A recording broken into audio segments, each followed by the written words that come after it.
नमस्कार साथियों, मैं सौरभ सिंह। आज का जो हमारा सेशन रहने वाला है दोस्तों, मैथ पेडागोगी का है, हिमांशु सिंह का है दोस्तों। जो भाई बहन का अभी सीटेट का एग्जाम बचा हुआ है, एक रिवीजन, ये 1 घंटा का एपिसोड होगा दोस्तों। एक बार जरूर से जरूर रिवीजन कीजिएगा। 15 क्वेश्चन जो मैथ का आता है पेडागोगी दोस्तों, उसी के लिए ये है। इम्पोर्टेंट पॉइंट इसमें डिस्कस किया जाएगा दोस्तों, जो कि आपके एग्जाम की दृष्टि से बहुत ही महत्वपूर्ण साबित होगा। चलिए दोस्तों, हम इस सेशन पर वीडियो बनाते हैं मैथ पे। जो देखिए पेपर यहीं से आएगा, आने की संभावना प्रबल है दोस्तों। इससे आप लोग वीडियो अच्छा लगे आप लोगों को, भाई बहनों को, तो प्लीज़ वीडियो को अपने दोस्तों के बीच शेयर भी कीजिए और थोड़ा सब्सक्राइब करने की भी कहिए और लाइक भी कर दिया कीजिए। और नहीं लगे अच्छा दोस्तों तो मत कीजिएगा। चलिए दोस्तों, आगे सेशन पे चर्चा करते हैं जो इसके बारे में बताया गया है। चलिए दोस्तों, स्टार्ट करते हैं। गणित शिक्षा शास्त्र। शिक्षक गणित का उद्देश्य सबसे महत्वपूर्ण पॉइंट होगा दोस्तों। इसको 1 से 2 बार जरूर इस वीडियो को देखिएगा हर हाल में दोस्तों। बच्चे की विचार प्रक्रिया का गणितीयकरण। बच्चे गणित का आनंद लेना सीखे हैं। गणित को बच्चे के जीवन के अनुभव का हिस्सा बनाना। बच्चे में तार्किक चिंतन विकसित करना। बच्चे गणित की मूल संरचना यानी अंक गणित, बीजगणित, ज्यामिति को समझे हैं और त्रिकोणमिति को दोस्तों। डेविड व्हीलर कहते हैं कि बच्चे की विचार प्रक्रिया का गणितीयकरण करना महत्वपूर्ण है, ना कि बहुत सारा गणित जानना। जॉर्ज पोलिया के अनुसार विद्यालय में गणित शिक्षण के 2 उद्देश्य हैं। संकीर्ण उद्देश्य, नैरो ऑब्जेक्टिव्स। ये उद्देश्य रोजगार योग्य वयस्कों को तैयार करने पर जोर देता है जो सामाजिक योगदान कर सकते हैं और आर्थिक विकास दोस्तों। यह संख्यात्मक संक्रियाओं से संबंधित है, जैसे माप, अंश और प्रतिशत दोस्तों। इस प्रकार गणित का सीमित उद्देश्य उपयोगी क्षमताओं का विकास करना है। ये दोनों पॉइंट को फिर से देखते हैं दोस्तों। यह संख्यात्मक संक्रियाओं से संबंधित जैसे माप, अंश, प्रतिशत आदि। फिर इस प्रकार गणित का सीमित उद्देश्य उपयोगी क्षमताओं का विकास करना है। व्यापक उद्देश्य, उच्च उद्देश्य दोस्तों, बोर्ड ऑब्जेक्टिव्स। गणितीय रूप से सोचें, तार्किक चर्चा करें, विश्वासों के लिए तार्किक निष्कर्ष खोजें, अमूर्तता को समझें। जो भाई बहन को PDF चाहिए दोस्तों, वो एग्जाम्पल 91 टेलीग्राम में सर्च कीजिए दोस्तों और उससे ज्वाइन हो जाइए। वहां पे PDF आपको मिल जाएगा दोस्तों। चलिए आगे हम पढ़ते हैं। किसी समस्या का समाधान खोजें, बाल संसाधनों का विकास करें।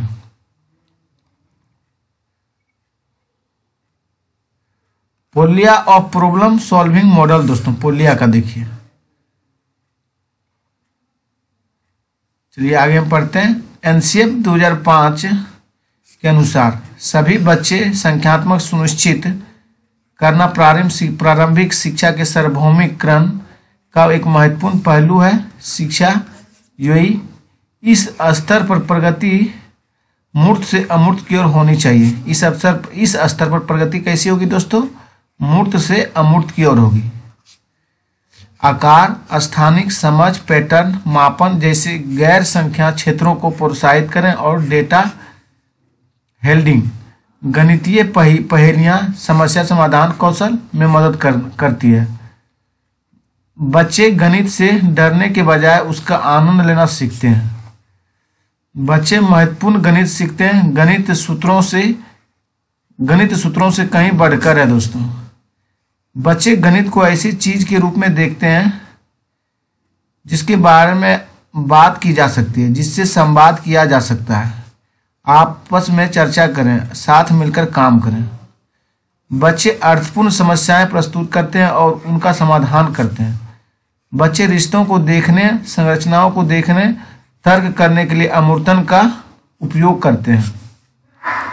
बच्चे गणित की मूल संरचना, अंक गणित, बीज गणित और ज्यामिति को समझते हैं और त्रिकोणमिति और स्कूली गणित के मूल विषय क्षेत्र सभी एक पद्धति प्रदान करते हैं। रुकावट, संरचना और सामान्यीकरण के लिए शिक्षक हर बच्चे को कक्षा में इस विश्वास के साथ शामिल करते हैं कि हर कोई गणित सीख सकता है। विजुअलाइजेशन और प्रतिनिधित्व ऐसे कौशल हैं जिसे विकसित करने में गणित मदद कर सकता है। करके सीखना द्वंद्वात्मक संचार के बजाय खेल के माध्यम से सीखते हैं। संख्या अनुक्रम की भूमिका सीखने के बजाय बच्चे को शब्दों के खेल और गणित के बीच के संबंध को छोटे छोटे समुच्चयों के संदर्भ में समझाएं। गणितीय खेल, पहेलियां और कहानियां सकारात्मक विकसित करने में मदद करती है से रवैया और गणित और दैनिक सोच के बीच संबंध बनाने। छात्रों को बीजगणितीय संकेतन से परिचित किया जाता है और इसका उपयोग संख्याओं को हल करने में किया जाता है। अंतरिक्ष और आकृतियों के व्यवस्थित अध्ययन और उसके समीकरण के लिए सामान्यीकरण, माप का ज्ञान। दोस्तों, इस स्तर पर सीखने से छात्रों को स्थानिक तर्क को समृद्ध करने का अवसर भी मिलता है और दृश्य यंत्र एनसीएफ 2005 सीखने की रचनावादी दृष्टिकोण पर बल देता है क्योंकि यह सक्रिय अधिगम पर केंद्रित है। आकर्षक गतिविधियों के माध्यम से शिक्षार्थी की भागीदारी। संकल्पना मानचित्रण। दोस्तों, कॉन्सेप्ट मैपिंग यह एक योजनाबद्ध रेखा चित्र है जो अवधारणाओं के बीच संबंध को दर्शाता है। यह एक श्रेणीबद्ध संरचना है। इसे शिक्षक या शिक्षार्थी द्वारा बनाया जा सकता है। यह पूर्व ज्ञान के साथ नई अवधारणाओं को जोड़ता है। यह एक तरीका है जो सीखने को सफल बनाता है। चलिए दोस्तों, कैसे सीखते हैं, पहले विजुअलाइजेशन करते हैं, इसमें शेप बनता है दोस्तों, फिर एनालिसिस, फिर इनफॉर्मल डेडिकेशन दोस्तों, फिर डेडिकेशन के माध्यम से, फिर रिगोर के माध्यम से। दोस्तों चलिए आगे बात पे चर्चा करते हैं। टेबल 1 ज्यामितीय चिंतन का वेन हेले सिद्धांत VVI पॉइंट है। दोस्तों हर शिफ्ट में ये रहता है। ज्यामितीय चिंतन का वेन हेले सिद्धांत अलग अलग वर्णन करता है समझ का वह स्तर जिससे छात्र ज्यामिति सीखते समय आगे बढ़ते हैं। ज्यामितीय विचारों का वेन हेले सिद्धांत स्तर जीरो लेवल देखिए पहले दोस्तों। चक्षुषीकरण ने विजुअलाइजेशन, छात्रों की क्षमता आकार के आधार पर आकृतियों का वर्णन करना, आकार के आधार पर यानी फिगर के आधार पर आकृति का वर्णन करना। दोस्तों फिर पहला नंबर स्टेज विश्लेषण यानी एनालिसिस, आकृतियों का वर्णन उसके गुणों के आधार पर करते हैं। फिर दूसरा है दोस्तों अनौपचारिक निगमन, इनफॉर्मल डिडक्शन, गुणों के महत्व को पहचानता है और उनके बीच संबंध जो छात्रों को तार्किक रूप से सहायता करते हैं आकृतियों के गुणों के क्रम में। तीसरा है अनौपचारिक चरण दोस्तों फॉर्मल, तार्किक तर्क समझता, तार्किक तर्क क्षमता प्राप्त करता है और प्रमेयों को सिद्ध करता है और निगमनात्मक रूप से दोस्तों दृढ़ दोस्तों रिगोर, विभिन्न धारणाओं में प्रमेयों की स्थान और विश्लेषण करता है। दोस्तों विभिन्न धारणाओं में प्रमेयों की स्थापना और विश्लेषण करता है। वेन हेले के अनुसार बच्चे ज्यामितीय चिंतन के किस स्तर पर आकलन कर सकते हैं? एक साथ आकृतियों के संग्रह का गुण बताएं। तो दोस्तों विश्लेषण के माध्यम से वेन हेले कर सकते हैं। चलिए दूसरा क्वेश्चन देखते हैं। प्राथमिक स्तर पर ज्यामिति पढ़ने के लिए एक वांछनीय अभ्यास की पहचान करें। इसमें हो जाएगा दोस्तों बच्चों को सहज ज्ञान युक्त समझ विकसित करने के पर्याप्त। चलिए दोस्तों समरूपता के बारे में देखते हैं। सिमेट्री, यह एक दूसरे के सामने या धुरी पर चारों ओर बिल्कुल समान भागों से बने होने की गुणवत्ता का उदाहरण है दोस्तों। टेसलेशन यानी टाइलिंग दोस्तों। टेसलेशन तब बनता है जब एक आकार बार बार एक विमान को ढकने पर दोहराया जाता है बिना किसी अंतराल या ओवरलैप के दोस्तों। रेगुलर हो गया, टेलीस्कोप हो गया।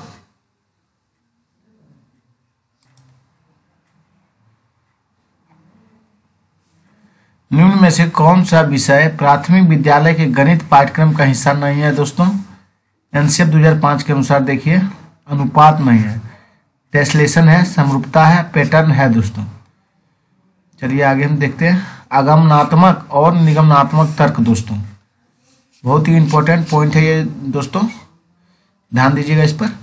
डिडक्टिव रीजनिंग पहले से ज्ञात निष्कर्षों पर आधारित निष्कर्षों को पढ़ने की प्रक्रिया है दोस्तों। आगमनात्मक तर्क उदाहरण के आधार पर निष्कर्ष पर पहुंचने की प्रक्रिया है। आगमनात्मक विधि दोस्तों, इस विधि में पहले उदाहरण दिए जाते हैं और फिर निष्कर्ष निकाला जाता है। यह विशेष से सामान्य, मूर्त से अमूर्त और ज्ञात से अज्ञात तक के नियमों का पालन करती है। आगमनात्मक विधि के चरण को देखिए दोस्तों, इसे उदाहरण दें, उदाहरण देकर निष्कर्ष निकालें, निर्माण अवधारणा, उदाहरणों के आधार पर अवधारणाओं की सत्यापन दोस्तों। डिडक्टिव विधि को देखिए, चलिए हम सब चर्चा करते हैं। निगमनात्मक तर्क हो गया दोस्तों, इस विधि में पहले नियम दिए जाते हैं और फिर उन्हें उदाहरणों द्वारा प्रमाणित किया जाता है। यह सामान्य से विशेष तक और अमूर्त से मूर्त तक अवधारणाओं से अधिकतम नियमों का पालन करता है। निगमनात्मक विधि के चरण, अवधारणा का ज्ञान प्रदान करें। निगमनात्मक विधि का चरण क्या है दोस्तों, इसको दिमाग में बैठाइएगा, फिट कीजिएगा। अवधारणा यानी एग्जाम्पल का ज्ञान प्रदान करें। अब विभिन्न उदाहरणों में अवधारणा का उपयोग करें और अवधारणाओं की सच्चाई की परीक्षण करना, यानी अन्य उदाहरणों का हवाला देकर अवधारणा की सच्चाई का सत्यापन करना। मतलब एग्जाम्पल में जो उदाहरण में बनाया गया मैथ होता है उस नियम के अनुसार से मैथ को बनाना दोस्तों। इसका मतलब वही हुआ। जैसे पाइथागोरस प्रमेय पढ़ने के लिए एक शिक्षक ने एक सीट बांटी और समकोण त्रिभुज खींचे गए और बच्चे इसके बीच संबंध खोजने के लिए कहा। एक त्रिभुज की भुजाएं उपरोक्त स्थिति में शिक्षक ने प्रयोग किया दोस्तों आगमनात्मक विधि। कैसा प्रयोग किया? आगमनात्मक विधि का दोस्तों। फिर से देखिए, पाइथागोरस प्रमेय पढ़ाने के लिए एक शिक्षक ने एक सीट बांटी और समकोण त्रिभुज खींचे गए और बच्चों से इसके बीच संबंध खोजने को कहा गया। एक त्रिभुज की भुजाएं उपरोक्त स्थिति में शिक्षक में प्रयोग किया आगमनात्मक विधि का दोस्तों। चलिए अर्थ समझते हैं, अर्थ के बारे में। टीचिंग की उत्पत्ति टू टीच से हुई है। टीचिंग की उत्पत्ति कैसे हुआ दोस्तों? टू टीच से हुई है, जिसका अर्थ है निर्देश देना। प्रक्रिया जिसमें एक व्यक्ति दूसरे व्यक्ति को कुछ ज्ञात कराता है। शिक्षण एक त्रिध्रुवीय प्रक्रिया। जॉन एडम का कहना था संकीर्ण अर्थ है दोस्तों। टीचर और स्टूडेंट। शिक्षण एक त्रिध्रुवीय प्रक्रिया। कैसा प्रक्रिया? त्रिध्रुवीय प्रक्रिया, ट्रिपोलर प्रोसेस है दोस्तों, व्यापक अर्थ है। टीचर और स्टूडेंट और करिकुलम, सोसाइटी और इन्वायरमेंट दोस्तों।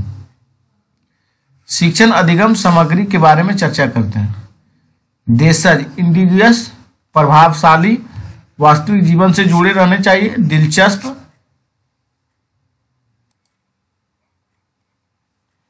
दीर्घकाल तक रहना, सीखने में मददगार दोस्तों। चलिए जियो बोर्ड के बारे में हम लोग चर्चा करते हैं भाई बहनों। हम भाई बहनों के बीच जियो बोर्ड के बारे में चर्चा कर रहे हैं। यह एक वर्गाकार बोर्ड होता है दोस्तों, जिसमें कीलें लगी होती है। क्या लगी होती है? कीलें दोस्तों। देखिए फिगर में आप सब।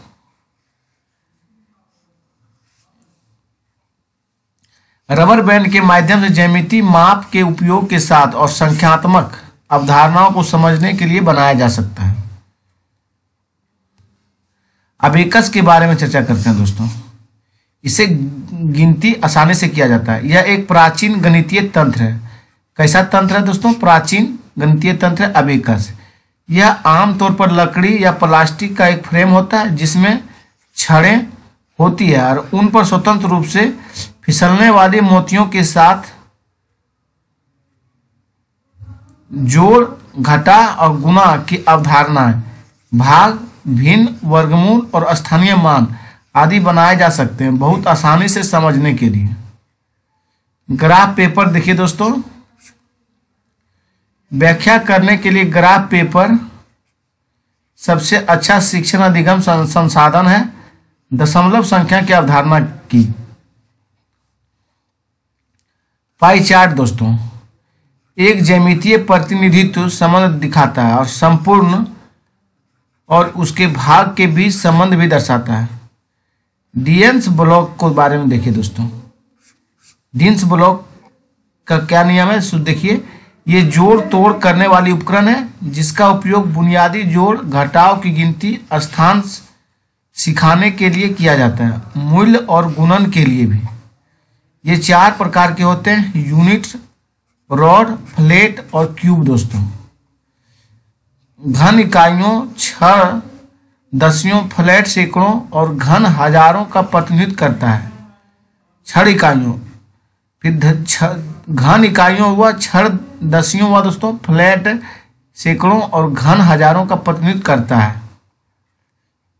देखिए 1000 हो गया दोस्तों, हंड्रेड्स, टेंस और यूनिट वंस। 3 आयामी शिक्षण सहायक सामग्री को देखते हैं। चलिए दोस्तों, ये साधन वास्तविक चीजों की समझ प्रदान करता है। ये है वास्तविक वस्तुएं, नमूने और मॉडल, कठपुतलियां दोस्तों। वास्तविक वस्तुएं हैं, नमूने, मॉडल और कठपुतलियां। गणित का लंबा आकार, टेल शेप दोस्तों। गणित का लंबा आकार वह है जहां किसी एक विषय में महारत हासिल करना गणित के आने वाले संप्रदाय को सिखाने के लिए आवश्यक होता है। ब्लूम के वर्गीकरण, ब्लूम टैक्सोनॉमी दोस्तों। मूल्यांकन यानी इवोल्यूशन दोस्तों। चलिए देखते हैं। संश्लेषण, सिंथेसिस दोस्तों। विश्लेषण, एनालिसिस। अनुप्रयोग, एप्लीकेशन। बोध दोस्तों, कंप्रीहेंसिव, कंप्रीहेंशन। अज्ञान यानी नॉलेज दोस्तों। Higher order of thinking skills, HOTS और lower order thinking skills, LOTS दोस्तों। ये किसका वर्गीकरण है दोस्तों? ब्लूम की वर्गीकरण है, ब्लूम टैक्सोनॉमी का दोस्तों। चलिए, प्राइमरी कक्षाओं में बच्चे गणित में क्या सीखते हैं और इसका आकलन नहीं करना चाहिए। ध्यान केंद्रित करना, गणित की समस्याओं के उत्तर देना शुद्धता है दोस्तों। अनपढ़ दुकानदार द्वारा प्रयोग किया गया गणित कैसा होगा दोस्तों? हल करने में वैकल्पिक रणनीति के रूप में शिक्षकों द्वारा कक्षाओं में चर्चा की जानी चाहिए संबंधित समस्या दोस्तों। गणित में सीखने के परिणाम विकसित होते हैं तो बच्चे के द्वारा हासिल की जाने वाली कक्षावार दक्षताओं और कौशलों को परिभाषित करना दोस्तों। कक्षा में होने वाली निम्नलिखित में से कौन सी एक विधि है? अन्वेषण में भाग लेने की विधि है दोस्तों। कक्षा में होने वाली निम्नलिखित में से कौन सी एक गतिविधि है? तो अन्वेषण में लगे बच्चे दोस्तों। लिखित भाषा और लिखित प्रतीक, जोड़ तोड़, मॉडल, स्थिर चित्र, बोली जाने वाली और वास्तविक दुनिया की स्थितियां, संदर्भ, गणितीय सोच को प्रदर्शित करने की 5 तरीके हैं दोस्तों। कौन कौन है? जोड़ है, तोड़ है, मॉडल है, स्थिर चित्र है, बोली जाने वाली वास्तविक दुनिया की स्थितियां या संदर्भ, गणितीय सोच को प्रदर्शित करने की 5 तरीके हैं। शिक्षार्थी को संख्याओं और गणना के साथ समस्या होने पर अक्षमता से अवगत, जैसे डिसकैलकुलिया कहते हैं दोस्तों। शिक्षार्थियों को संख्याओं और गणना के साथ समस्या होने पर अक्षमता से अवगत है जैसे डिस्कैलकुलिया कहते हैं। प्राथमिक स्तर पर गणित एक अच्छी पाठ्य पुस्तक है। यह बहुत कठिन और बहुत बड़ी नहीं होनी चाहिए। यह बहुत कठिन और बड़ी नहीं होनी चाहिए। अवधारणाओं को संदर्भ के माध्यम से पेश किया जाना चाहिए क्योंकि इसे स्पष्ट विचार मिलते हैं। विषय और छात्रों में कम भ्रम पैदा होता है। पुस्तक में हल करने की समस्याओं के साथ साथ आकृतियां, रेखाचित्र भी शामिल होने चाहिए। पुस्तक में हल की गई समस्याओं के साथ साथ आकृति भी चाहिए दोस्तों, और रेखाचित्र, और जिससे कि समझने में आसानी हो। चलिए एक्सरसाइज क्वेश्चन को बनाते हैं। पोलिया की समस्या समाधान मॉडल के अनुसार सही क्रम क्या है? तो दोस्तों सही क्रम देखिए, समस्या को समझना, योजना तैयार करना, योजना को क्रियान्वित करना। पोलिया की समस्या समाधान मॉडल के अनुसार यह सही क्रम यही है दोस्तों। पहले क्या है? समस्या को समझना, फिर योजना तैयार करना, फिर योजना को क्रियान्वित करना। दूसरा नेक्स्ट क्वेश्चन देखिए दोस्तों, निम्नलिखित में कौन सी गणित में अवधारणाओं की प्रकृति के संदर्भ में सत्य नहीं है? तो अमूर्त सोच ये सब सत्य है दोस्तों। श्रेणीबद्ध आकृति ये भी सत्य है। तर्क संगत ये भी सत्य है। मूर्त प्रकृति नहीं होना चाहिए दोस्तों। कैसा नहीं होना चाहिए? मूर्त प्रकृति का दोस्तों। संख्याओं को स्थानीय मान बढ़ाने के लिए शिक्षक ने निम्न प्रश्न हल करने के लिए दिया। मान लीजिए कि 2 अंक को 3 और 5 लेते हैं। आप 2 अंक 3 और 5 लेते हैं। इन दोनों अंकों का उपयोग समान बार करते हैं। 4 अंकों वाली संख्याएं बनाएं। क्या आपका उत्तर अनन्य है? उपर्युक्त संदर्भ में निम्न कथनों को कौन सा कथन सही है? तो यह एक खुले सिर वाला प्रश्न है और छात्रों को आपसे आप में एक दूसरे के उत्तरों का विश्लेषण और आलोचना करने का अवसर प्रदान करता है। यही सही है दोस्तों। चलिए नेक्स्ट देखते हैं। गणित की अध्यापिका सुश्री सोनाली ने अपने अधिगमकर्ताओं को निम्नलिखित क्रियाकलाप दिए हैं। क्या दिए हैं? चलिए चर्चा करते हैं। अंक गणित में महत्वपूर्ण अवधारणाओं जैसे गणना का परिचय देने के लिए बच्चों की तत्परता आकलन में सहायक है दोस्तों। यही सही है दोस्तों। चलिए नेक्स्ट देखते हैं। राष्ट्रीय पाठ्यचर्या रूपरेखा 2005 के अनुसार कौन सा प्रक्रिया बच्चों के चिंतन के गणितीयकरण के सूचक है दोस्तों? आसपास की भिन्न वस्तुओं को भार का अनुमान लगाना और उत्तरों को सहपाठियों तथा शिक्षकों के साथ विचार विमर्श करना दोस्तों। यही सही है। बच्चों का चिंतन गणितीयकरण का सूचक है दोस्तों। राष्ट्रीय पाठ्यचर्या रूपरेखा 2005 के अनुसार गणित शिक्षा का आकार चौड़े और गोलीय होने के स्थान पर ज्यादा ऊंचा और तर्कोकार हो गया है। इसका अर्थ क्या है दोस्तों? पाठ्यचर्या के गतिमान होने के कारण कुछ आधारभूत विषयों की काट छांट की गई है जिससे कि नए विषयों को समावेशन किया जा सके और उच्च गणित के अध्ययन के लिए महत्वपूर्ण है दोस्तों। गणित के अध्ययन में सामान्यतः अवधारणा मानचित्रों और कॉन्सेप्ट मैप का उपयोग किया जाता है। अवधारणा मानचित्रों के बारे में दिए गए कथनों में कौन सा कथन सही है दोस्तों? चलिए देखते हैं नेक्स्ट। ए और सी और डी सही है दोस्तों। चलिए पढ़ते हैं ए डी सी को दोस्तों। ए सी डी है सर दोस्तों। यह एक जटिल जाल तंत्र है जो कि अवधारणाओं की सभी उप अवधारणाओं के बीच में के संबंध को चित्रित करता है। फिर सी देखिए दोस्तों, इसका उपयोग नैदानिक उपकरणों के रूप में छात्रों को अधिगम में आने वाली कठिनाइयों को पहचानने के लिए किया जाता है। यह गणित की प्रकृति के बारे में नई जानकारियां अंतर्दृष्टि प्राप्त करने में अध्यापक की सहायता करता है। और जो सही नहीं है देखिए बी दोस्तों, यह एक अवधारणा को सभी उप अवधारणाओं के लिए रेखी अवस्था, यही गलत है दोस्तों। बात की तीनों सही है दोस्तों। चलिए नेक्स्ट देखते हैं दोस्तों। निम्नलिखित में से कौन से युग्म सही मिलान प्रदर्शित करता है? चलिए देखते हैं इसको भी दोस्तों। इसका ए मिलान सही है दोस्तों। चलिए इसको दिमाग में फिट करते हैं। चलिए देखते हैं। रचनात्मक आकलन दोस्तों क्या है? 1 का 4 है दोस्तों। ज्ञात करता है कि एक समयावधि में बच्चों की विभिन्न विषयों और व्यक्तित्व के अन्य आयामों में क्या समझ बनी है और क्या बदलाव आया है और क्या प्रगति हुई है। रचनात्मक आकलन का ये उद्देश्य होता है। और बी, शिक्षक केंद्रित कक्षा का उद्देश्य है दोस्तों, बच्चे तथ्यों को स्मरण करते हैं और वे लिखित परीक्षा द्वारा आंके जाते हैं।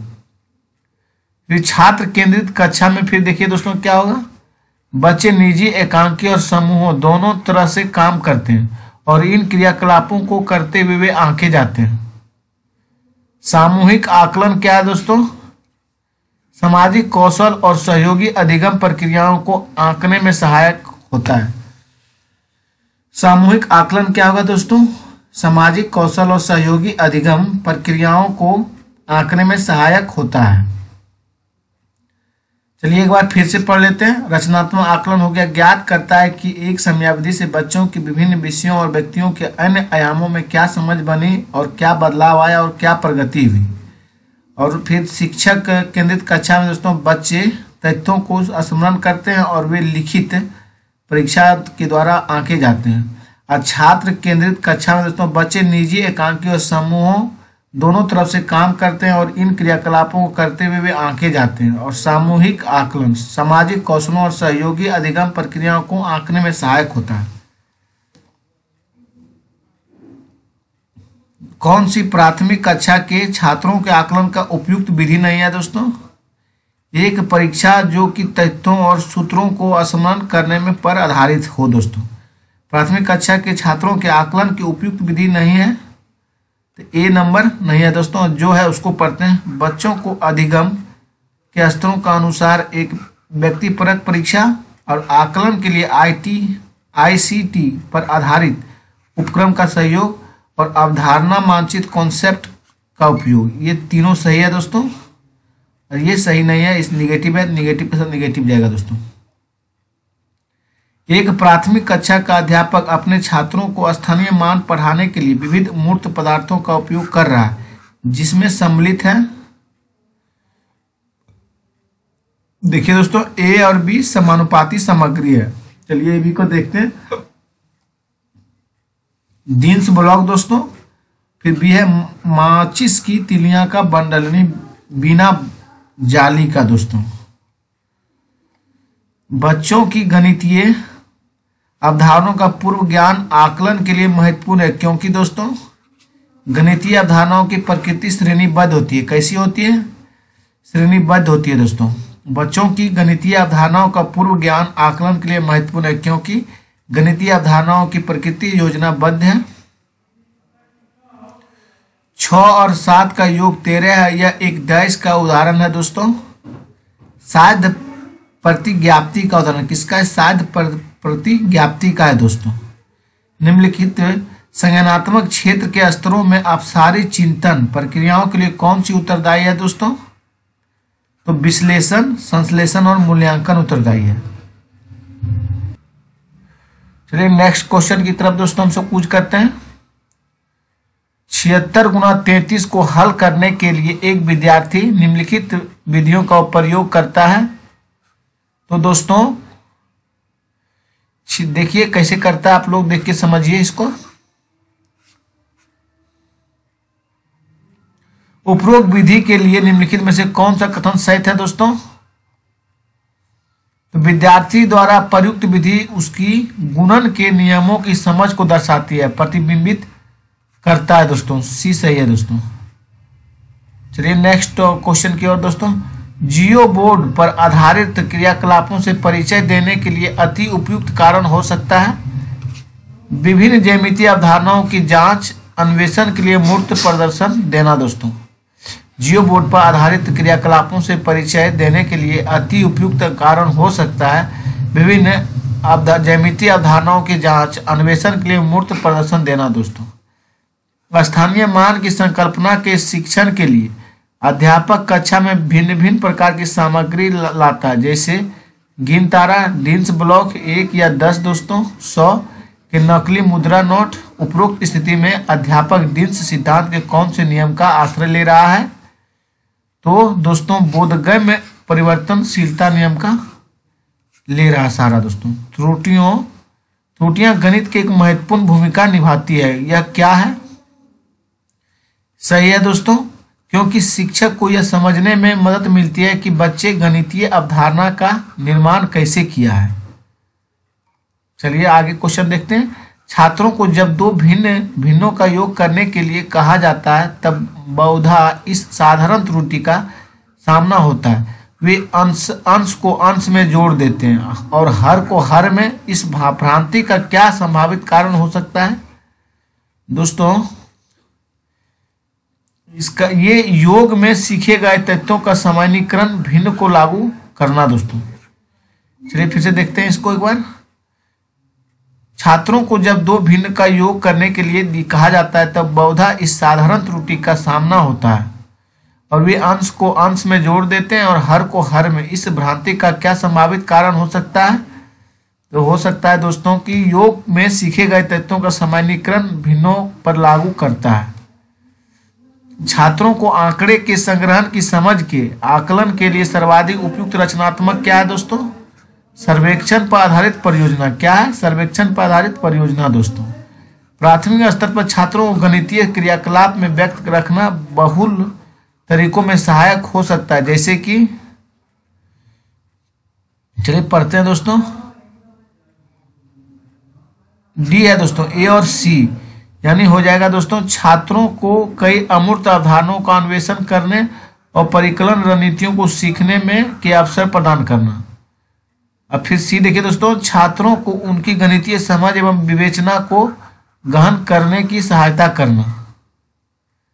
प्राथमिक स्तर पर छात्रों को गणितीय क्रियाकलापों में व्यस्त रखना बहुल तरीकों में से सहायक हो सकता है, जैसे छात्रों को कई अमूर्त अवधारणाओं के अन्वेषण करने और परिकल्पना रणनीतियों को सीखने के अवसर प्रदान करते हैं। छात्रों को उनकी गणितीय समझ या विवेचना को और गहन करने में सहायता करते हैं। ज्यामिति को गणित की एक महत्वपूर्ण क्षेत्र माना गया है और प्राथमिक गणित का यह एक अभिन्न भाग होना चाहिए। ऐसा इसलिए क्योंकि दोस्तों डी देखिए दोस्तों, ज्यामिति के अनुभव दैनिक जीवन के अधिगम और गणितीय विचारों और अवधारणाओं के अधिगम दृष्टिकरण में सहायता करते हैं। सुश्री श्रेया एक प्राथमिक कक्षा की गणित अध्यापिका अपने शिक्षार्थियों को 2 अंकों वाली संख्याओं का योग पढ़ाने के लिए विविध विधियों का उपयोग करती है, जैसे कि देखिए दोस्तों सीधा सीधी जोड़ता है 4 2 6 और 6 3 9 दोस्तों। फिर ये भी उसी तरह जोड़ा गया है। आप लोग देखिए उसकी शैक्षणिक विधि के लिए निम्न कौन सा कथन अत्यंत उपयुक्त होगा? तो दोस्तों वह अपने छात्रों को गणित में प्रश्नों को हल करने के लिए विविध उपागमों को प्रस्तुत कर रही है। नेक्स्ट क्वेश्चन को देखिए दोस्तों। कंचों के खेल में रेणु 4 कंचे हार जाती है और उसके पास 7 कंचे बचे। उसने कितने कंचे के साथ खेल शुरू किया था? उपरोक्त प्रश्न उदाहरण क्या है? योग पर संदर्भात्मक प्रश्न है। क्या है दोस्तों? योग पर संदर्भात्मक प्रश्न है। हम पाष्टिक पद्धति का उपयोग कहाँ पर करते हैं? कोणों को मापने के लिए साष्टिक पद्धति का उपयोग करते हैं दोस्तों। कक्षा 1 और 2 को राष्ट्रीय पाठ्यचर्या रूपरेखा 2005 की दृष्टि से गणित के शिक्षण अधिगम के लिए निम्नलिखित में कौन सा सही है दोस्तों? गणित को अन्य विषयों जैसे भाषा, कला और पर्यावरण अध्ययन आदि के साथ समाकलित किया जाना चाहिए। राष्ट्रीय पाठ्यचर्या रूपरेखा 2005 की दृष्टि से गणित की शिक्षण और अधिगम के लिए निम्नलिखित में कौन सा सही है? गणित को अन्य विषयों जैसे भाषा, कला और पर्यावरण अध्ययन आदि के साथ समाकलित किया जाना चाहिए। रचनावादी कक्षा में दशमलवों के गुणन का परिचय देने के लिए निम्न में अत्यधिक उपयुक्त कौन सा है दोस्तों?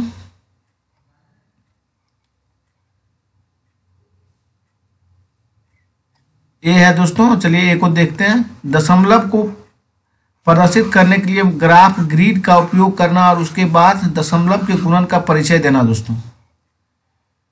चलिए नेक्स्ट क्वेश्चन की ओर दोस्तों। प्रतिशत की अवधारणा पढ़ाते हुए कक्षा में विषय त्योहारों के मौसम में बिक्री और छूट पर विचार विमर्श प्रारंभ किया। कक्षा में इस प्रकार की चर्चा क्या दर्शाता है दोस्तों? छात्रों को एक दूसरे के विचार सुनने और सहायक होती है, उनमें तर्क प्रस्तुत करने प्रोत्साहित करने की उसकी वाचन कला की बढ़ोतरी होती है दोस्तों। फिर देखिए छात्रों को कक्षागत गणित और बाहरी दुनिया के जी होगा दोस्तों, बाहरी दुनिया के गणित में संबंध बनाने में मदद मिलती है और जिससे उसकी संकल्पनात्मक समझ में बढ़ोतरी होती है। बच्चों के गणितीय चिंतन के आकलन के लिए निम्न प्रश्नों में कौन सा अत्यंत उपयुक्त है दोस्तों?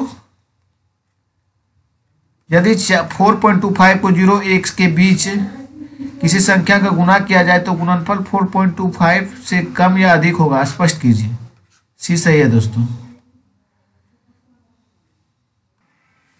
इनमें से कौन सी गतिविधि एक शिक्षिका कक्षा 2 के बच्चों के एक अंकीय संख्याओं का व्यवकलन पढ़ाने के लिए उपयोग कर सकती है?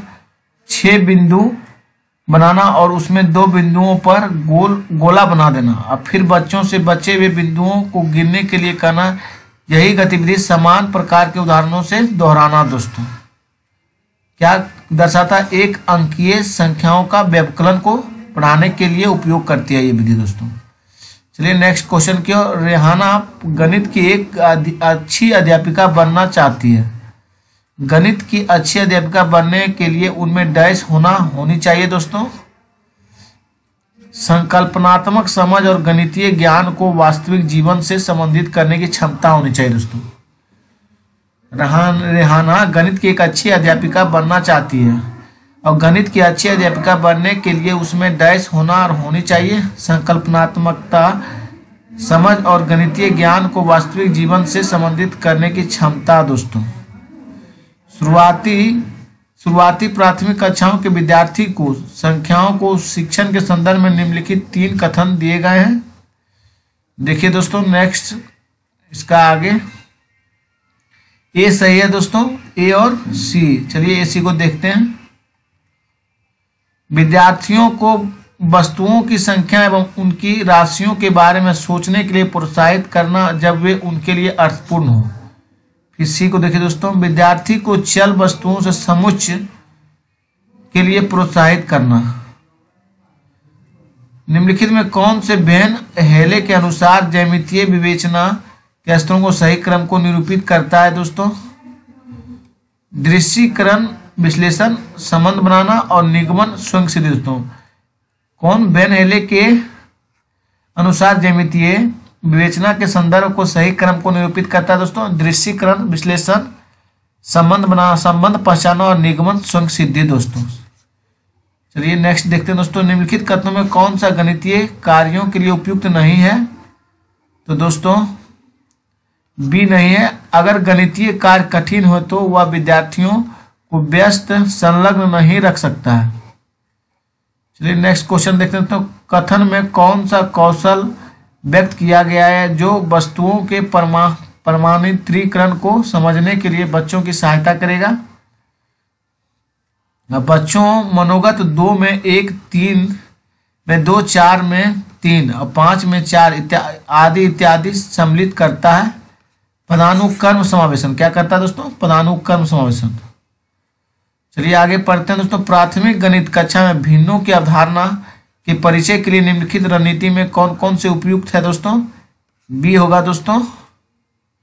सॉरी दोस्तों क्या बोला गया क्वेश्चन फिर देखिए। बोला गया है ये गलत हो गया दोस्तों। प्राथमिक गणित कक्षा में भिन्नों की अवधारणा को परिचय के लिए निम्नलिखित रणनीतियों का कौन सा उपयुक्त है? अति उपयुक्त है। तो कागज मोड़ने के क्रियाकलापों को समित आयताकार पट्टियों में वृत्तीय वृत्ताकार कट आउट के साथ करना दोस्तों, मतलब विजुलाइजेशन दोस्तों, उसको करके दिखाना जिससे कि समझ में ज्यादा आएगा बच्चों को दोस्तों। अभिकथन, कथन को और अभिकथन ए आर को चिन्हित कीजिए। तो अभिकथन ये है प्राथमिक विद्यालय में गणित पाठचर्या को मूर्त और अमूर्त की ओर बढ़ना चाहिए। कारण देखिए प्राथमिक कक्षा के विद्यार्थी बिना चिंतन सोचे गणित करना आरंभ कर देते हैं। ए और आर दोनों सही है। ए सही है दोस्तों।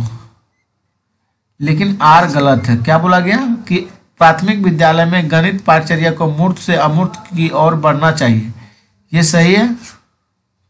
लेकिन आर जो है दोस्तों ये गलत है। चलिए नेक्स्ट देखते हैं। राष्ट्रीय पाठचर्या रूपरेखा 2005 के अनुसार गणित में कक्षा पर आधारित आकलन के बारे में कौन सा कथन अति उपयुक्त है दोस्तों? तो दोस्तों इसे सिर्फ विद्यार्थियों के मूल्यांकन के लिए सही नहीं कराना चाहिए, बल्कि प्रतिपुष्टि प्रदान करने एवं शिक्षण अधिगम की प्रक्रिया को सुधारने के लिए भी करना चाहिए। राष्ट्रीय पाठचर्या रूपरेखा 2005 के अनुसार गणित में कक्षा का आधारित आकलन के बारे में कौन सा कथन अति उपयुक्त है दोस्तों? इसे सिर्फ विद्यार्थियों के मूल्यांकन के लिए ही नहीं करना चाहिए, बल्कि प्रतिपुष्टि प्रदान करने एवं शिक्षण अधिगम को प्रक्रिया को सुधारने के लिए भी करना चाहिए। कौन सा कथन प्राथमिक स्तर पर अधिगमकर्ताओं के गणित अधिगम के लिए सही है दोस्तों? चलिए देखते हैं दोस्तों। ए और डी सही है दोस्तों। ए डी पर चर्चा करते हैं। बच्चे विद्यालय में गणित के बारे में कुछ विचार मतों के साथ आते हैं, सही बात है दोस्तों। फिर डी देखते हैं दोस्तों। प्राथमिक कक्षाओं में बच्चे अपने परिवेश में आकृतियों को पहचानने में सक्षम होते हैं दोस्तों। प्राथमिक कक्षाओं के बच्चे अपने परिवेश में आकृतियों को पहचानने में सक्षम होते हैं। चलिए नेक्स्ट आगे बढ़ते हैं दोस्तों। राष्ट्रीय पाठचर्या रूपरेखा 2005 के अनुसार गणित पाठचर्या का महत्वपूर्ण लक्षण रूपक है दोस्तों। सी है दोस्तों। ए बी है। ए बी को देखते हैं। इसे महत्वाकांक्षी एवं सुसंगत होना चाहिए। इसमें अधिक संख्या में योगात्मक आकलन को सम्मिलित करना चाहिए। क्या बोला गया दोस्तों? राष्ट्रीय पाठचर्या रूपरेखा 2005 के अनुसार गणित पाठचर्या का महत्वपूर्ण लक्षण रूपक क्या है? इसे महत्वाकांक्षी एवं सुसंगत होना चाहिए और इसमें अधिक संख्याओं में योगात्मक आकलन के सम्मिलित करना चाहिए दोस्तों। गणित में विद्यार्थियों को केंद्रित कक्षा का अति उपयुक्त उदाहरण क्या है दोस्तों? अति उपयुक्त उदाहरण है दोस्तों शिक्षक विद्यार्थियों को निजी व्यक्तिगत अनुभवों से उनकी गणितीय समझ के निर्माण हेतु कक्षा में विद्यार्थियों के साथ व्यक्त संलग्न है। सही है दोस्तों। ये कौन सा प्राथमिक कक्षाओं के गणित पाठ्य पुस्तक के बारे में अति उपयुक्त है दोस्तों? तो दोस्तों सी है। केवल बी सही है। पाठ्य पुस्तक में उपयोग की गई भाषा विद्यार्थियों की रोजमर्रा की भाषा में बहुत अलग नहीं होनी चाहिए। निम्नलिखित में कौन सा गणित के शिक्षण एवं अधिगम की प्रक्रिया से संबंधित नहीं है? तो दोस्तों यह रटन प्रणाली नहीं होना चाहिए दोस्तों, ये निगेटिव है। कौन सा पोलिया के समस्या के समाधान के प्रतिरूप मॉडल का चरण नहीं है? तो कलन विधि पोलिया की समस्या का नहीं है दोस्तों। इस समस्या को समझना ये है, योजना की युक्ति निकालना, योजना बनाना ये है, पुनः जांचना ये है दोस्तों। 73, 35 और 27 की तरह दी गई तीन संख्याओं को जोड़ योग करते समय एक विद्यार्थी निम्नलिखित परिकल्पना करता है दोस्तों। तो देखिए दोस्तों, विद्यार्थी को निम्नलिखित संख्याओं में जोड़ योग और गुणधर्मों का उपयोग कर रहा, तो क्रम विनिमय और सहचर का करेगा। किसका करेगा दोस्तों? क्रम विनिमय और सहचर का। चलिए नेक्स्ट देखते हैं आगे दोस्तों। एक विद्यार्थी गुणन पर समस्या को निम्नलिखित रूप से हल करता है। विद्यार्थी के द्वारा त्रुटि पर अतिप्रायी कारण क्या हो सकता है? चलिए दोस्तों, विद्यार्थी ने योग के कलन विधि के गुणन में अति विस्तारित कर दिया दोस्तों, ये सही होगा दोस्तों। अब दोस्तों समाप्त हो गया है हिमांशु सिंह के नोट्स का दोस्तों, खत्म हो गया है दोस्तों। पूरा जितना भी था वन शॉट में पूरा कंप्लीट करा दिया गया है दोस्तों। एक बार जरूर रिवीजन कर लीजिएगा। मैथ का पेडाग हो गया है दोस्तों।